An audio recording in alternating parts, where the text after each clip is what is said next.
ఒక వ్యక్తికి గాబరా చేస్తుండు. నైట్ మొత్తం నిద్రపడతలేదు, తిక్కలు చేస్తుండు.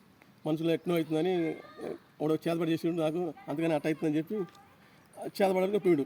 పోయిన తర్వాత వాడేమన్నాడు, నువ్వు 4 రోడ్ల కాడ కలిసిన కాడ చేతబడి చేసి ఆడేసారు, దాని మీద దాటినావు, అందుకని ఆ శక్తులు వచ్చి నీకు వచ్చినాయి, అందుకని ఆ తిక్క చేస్తున్నావు అని చెప్పిండు. అది తగ్గి అన్నాడు. తగ్గితే ఖర్చు అవుతాడు, సరే ఎంత ఖర్చు అయినా తగ్గి అని చెప్పిండు. సరే తగ్గిస్తా అన్నాడు. అంతరం తీసుకొచ్చిండు, అన్ని మిగల పెట్టిండు, మంత్రాలు చదివిండు. చదివిన తర్వాత అంతరం కట్టిండు, పోయిండు.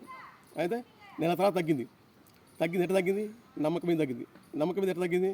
వీడు ఏం చేశాడంటే వాళ్ళ ఇంటికాడికి పోయి వాళ్ళ ఇంటి వాళ్ళని, ఇంటి పక్క వాళ్ళని, ఇంటి ఎదురుంగ వాళ్ళని అడిగితే పలా రామాయ ఉండు, మంచి చేస్తాడు, వాళ్ళకాడ 100 మంది పోతారు, నమ్మకం ఉంది, నమ్మకం మీద తగ్గిస్తాడు, మంచి మంత్రగాడు అని చెప్పారు.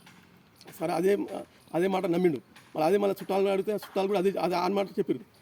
ఆ మాట మీద పోయిన తర్వాత ఏమైంది, మళ్ళీ అంతరం కట్టిండు. అంతరం కట్టగానే ఆ అంతరం మీదనే తగ్గింది. ఎట్లా తగ్గింది? వాడి నిమిత్త మాత్రుడు, వాడి వల్ల ఏం కాదు, ఉట్టి మాట చేతబడికి అన్ని వేస్ట్ అన్నమాట. అది నమ్మకం లేదు వాటి మీద. వాడి నిమిత్త మాత్రం అంతవరకే. ఇది నమ్మకం ఏముంది? ఈ నమ్మకం నమ్మిండు, వాళ్ళు చెప్పారు కాబట్టి ఈ నమ్మిండు. ఆ నమ్మకమే తగ్గించి నమ్మకమే పోగొడుతుంది అన్నమాట.